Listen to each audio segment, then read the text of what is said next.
This is Capital Games. I am the Wiz. E3 has always been a special time, specifically for me, and I bet Zero too. When we were younger and everything, I remember in the '90s reading game magazines and hearing about everything that was announced in E3, and then when E3 became viewable from the public with their keynote speeches and their press conferences.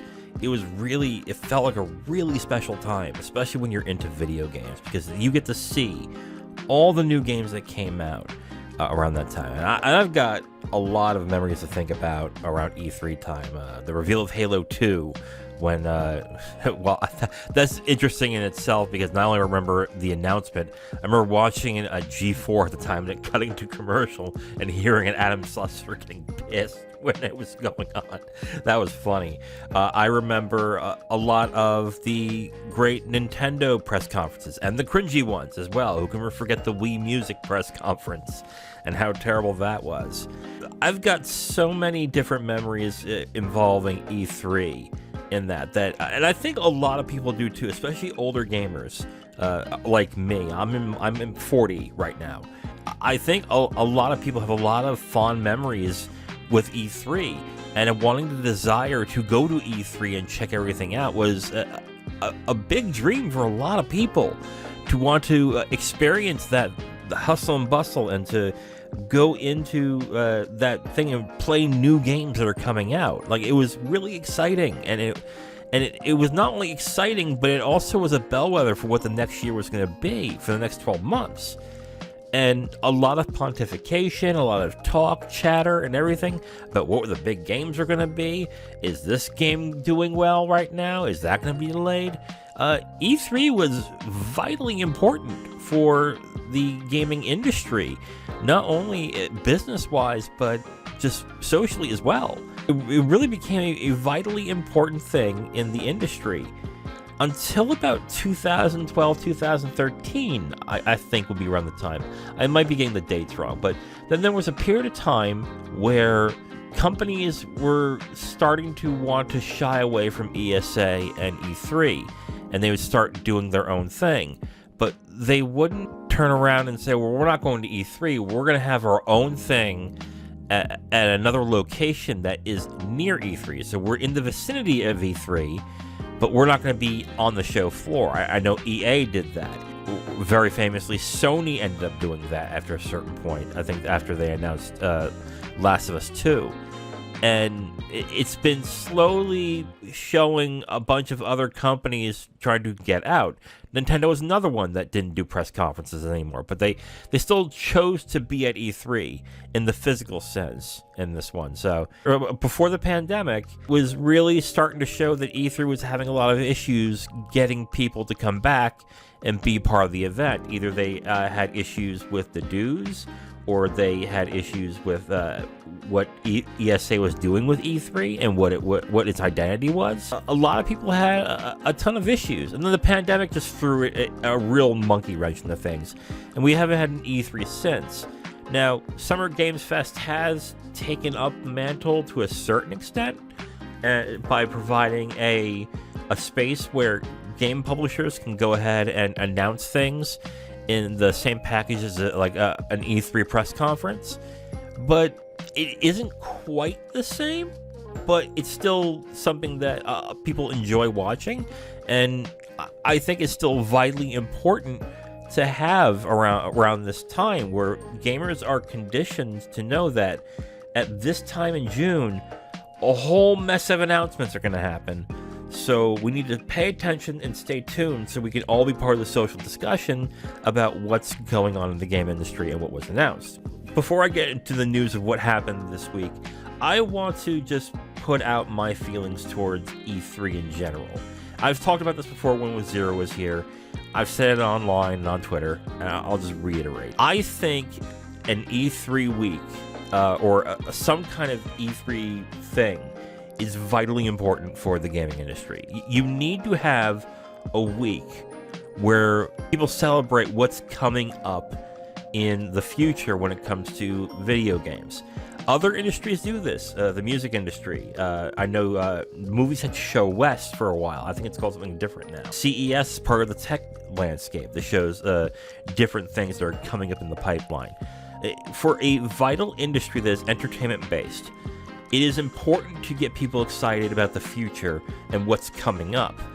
And I know a lot of people are saying, and I believe this too, that a lot of companies want to shy away from E3 and just do their own thing. But there is an importance to having a grouping set up so there are large amounts of announcements coming so it gets mainstream attention. Now, what is mainstream attention? I know that's a little ambiguous right now. I get that's a little weird and you may not think it's that important. But it is important because a lot of people don't really get to know what new is coming out until it's either released or there is a huge marketing blitz. When that happens, a lot of people don't trust advertisements anymore, so that's a problem too in this. So if it gets mainstream coverage in certain outlets like, say, the Wall Street Journal, New York Times, CNN, NBC, things like that, that is vitally important. Not only the respectability of the gaming, but for the game itself that garnered that kind of special attention. It really helps those games boost its credibility to a point where that is incredibly important. And I think part of that is having E3. Now, some of you might say, well, we have the Game Awards now that not only does the awards, but it's also the future. And you're right to a certain extent, but the Game Awards also acts as a buffer between E3s and those E3 weeks, because the entire industry is used to having a 6-month period where they announce the things that are coming in 6 months, and then the next 6 months, and the next 6 months. I don't think it would be a good idea to cut that off and get rid of E3 entirely, and then say, oh, we'll just do the Game Awards, and it'll be a 12-month thing. There's not enough space in the Game Awards to do that, so it's really hard to say that the Game Awards can just take over E3. The other thing, too, is the E3 thing that they have is still workable. I mean, look at Gamescom. Gamescom still works, and people still like Gamescom and going to Gamescom as well in Europe. So it's not like the E3 trade structure is what's wrong here. It's just because Gamescom still works, and people like Gamescom. I think people just don't like the ESA and what they're doing with E3. Now, why am I saying this? So, it was announced this week that, first it was announced that Ubisoft, after committing to being at E3, will no longer be at the show floor. They're going to do a separate thing outside of E3, in the vicinity, it was announced, which I thought was kind of surprising, because they were steadfast to say that they really weren't steadfast. They waited a week to actually say something. But they did say something saying they support the ESA and E3 and they were going to be there. So for them to then pull out and say they're going to be outside of E3 was pretty weird. And then it was announced as well that both Sega and Tencent have confirmed that they also will not be showing up at E3. I don't know if they're going to have separate streams or presentations. I would imagine probably Sega will. It is starting to look like a lot of these publishers and a lot of these development houses are shying away from E3. And it's kind of, and we don't know why exactly, but I think E3 as it is now, as a physical trade show, is gonna die down and come to an end. Because let's also be honest here. A lot of these game companies would use E3 as a way to pitch retailers on why they should be purchasing their games in bulk. Right now, game companies are trying to get away from doing physical media. They'll still want retail space for their consoles, but they're finding it less and less important to have physical media in those game systems. So they're putting less value in retail space at this point. They still want the systems out there, because there's no other better way to actually get that into people's hands other than to go to Walmart, go to GameStop, and get the system. On the other hand, they don't really value the retail space as much. They still will give lip service to it and say, oh, we do value our retail partners and whatever. But as we see more and more, they're coming up with special editions, and they're also coming up with games that are exclusive to digital that people are still buying. Or they're having goodies that if you buy it digitally that you'll get, and if you don't decide to buy it with the disc. So there is a concerted effort to get rid of the need to use retail space on this one. And let's also be honest here, shipping discs and shipping and buying space at a store, there's a price to it. And if you can make it cheaper, they'll do it. There's that, and that E3 just doesn't have that purpose anymore. And the other thing that they used to do is to do business with other development houses and other, I'd say, third-party houses to conduct business. That's also changing. There always is going to be GDC, but there's also other ways that they can come across and do business as well that they really don't talk about. But there are other avenues other than E3 to do that. And then let's also talk about the fact that, and I hate to say it, well, not really, because I've been saying this till I'm blue in the face for the past year, games journalists and games journalism and these websites like IGN and GameSpot have lost really the ability for the usefulness to these companies. These companies have no problem doing ad blitzes and promoting their streams to then show it off to a bunch of people that are subscribed to their YouTube channel and subscribed to their Twitter channel if they're a fan of, let's say, Far Cry or any other game. They have no problem doing that, and they don't need the IGNs and GameSpots to do that. In fact, it's the IGN and GameSpots who need them, because what they end up doing is they piggyback on their stream and then comment on it either during or after it, like any other YouTuber right now. At this point, the entire relationship with presenting their games and giving it coverage is entirely on the development houses and on the publishers. In that end, when it comes to getting the word out, they don't necessarily need it. Now, some of you might be hearing me saying this and go, so then that's proof right there that you don't need E3. That's not exactly true, because in this, the people that these publishing houses get are the really staunch and really diehard gamer bros and gamer fans that are into this stuff and follow the industry.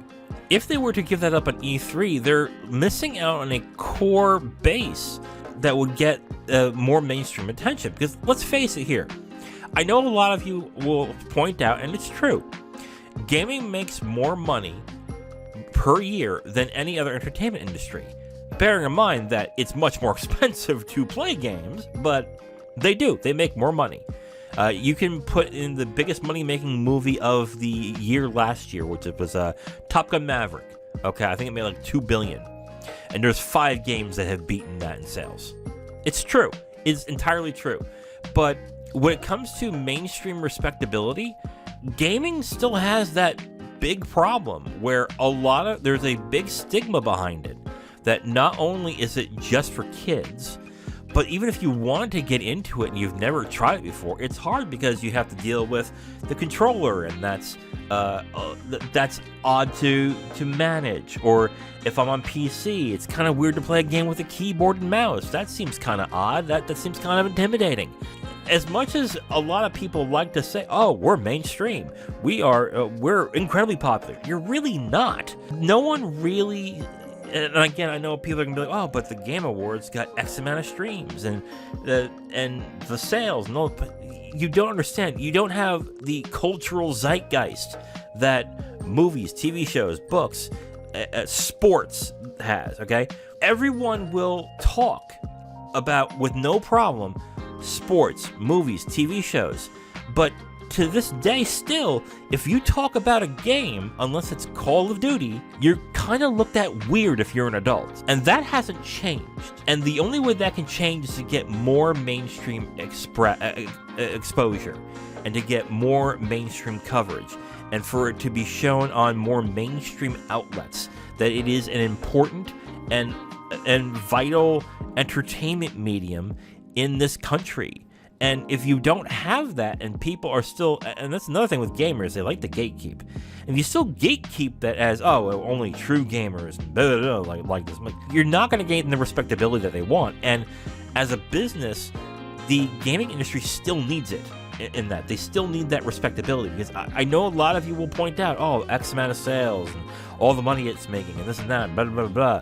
More people watch more movies and TV shows throughout the year than play games. It's true. They will watch without a problem. Okay? Think about this. And we all know people who do this. They will binge watch a show for 10 hours straight. Talk about it with no shame. Have no problem. Have no issue talking about it. And no one will give them a bat and eyelash about it. But if you talk about you played Call of Duty for 3 hours last night, they'll look at you like a loser. And you know that's what happens. Or if you say, I played Hogwarts Legacy all weekend. I beat it in 20 hours. It's great. All you did was sit around and play video games? What a fucking loser. That stigma is still there. And as long as that stigma is still there, it's not going to gain the mainstream respectability that movies and TV shows have. And until then, you're going to continue to have that, and the way to beat that and to show it as a respectable business, not a respectable business, but a respectable entertainment medium that is a truly artistic medium, even though I think it is, but a lot of people don't, to show mainstream respectability, and that is vitally important. And getting rid of E3 is a way of kneecapping that to a certain extent. I have been a critic of the gaming industry for a long time, and I'll say it here and I'll say it now. The gaming industry has a respectability problem. It really does. A mainstream respectability problem. If you're hardcore into games, you understand the medium, that's great. But I'm not talking about you. I'm talking about Joe Blow, who, if you were to say that video games are art, they'll look at you like you have 3 fucking heads. Now, they might do the same thing with TV or movie shows, but all you'd have to do is cite examples. Say, for example, I think TV shows are art. How do you think it's art? Breaking Bad, The Sopranos. Oh, yeah, good point. Or movies. How do you think movies are? Schindler's List, Citizen Kane, The Godfather. Oh, yeah, good point. You say video games, they're going to say, what, Fortnite? What, Minecraft? Those are art? Are you kidding me? And what other options do you have? And you can mention something like Gone Home, but then you would have to go into great detail to explain why, and that never works. Okay? There is the only zeitgeist games, things that people find are popular, and I hate to say this, but the only zeitgeist games that are incredibly popular when it comes to video games are sports games like Madden, FIFA, MLB, Minecraft, or Fortnite. That's it. That's all there is. Maybe Mario. Maybe Sonic, okay? Maybe those two. But that's it, okay? And until you get that respectability, you're going to need something like E3 to celebrate all this, to show these odd curiosities and new games that are coming out that deserve the attention. But if you take that away, if you take it all away, you're just going to leave the industry in a suspended animation where it's just going to be looked at, I hate to say it, but for mainstream people, or for common people who aren't gamers, they're toys. That's all they look at. They're toys. That's how they look at them. You can make a claim that movies are art, and they may argue, but you'll have something in your back pocket to say, well, what about this? Oh, yeah, good point. You don't have that with games.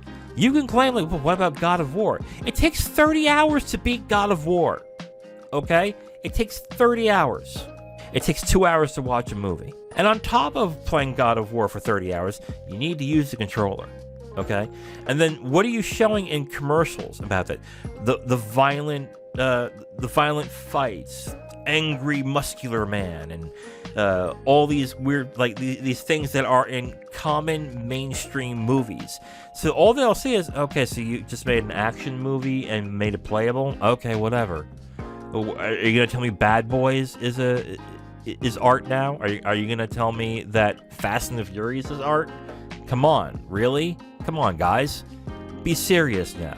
Gaming has a respectability problem, and E3 is a way to bridge that gap. And if you get rid of it, like a lot of people are asking that maybe we should do that, I think you're going to harm the industry more in the long run in this aspect.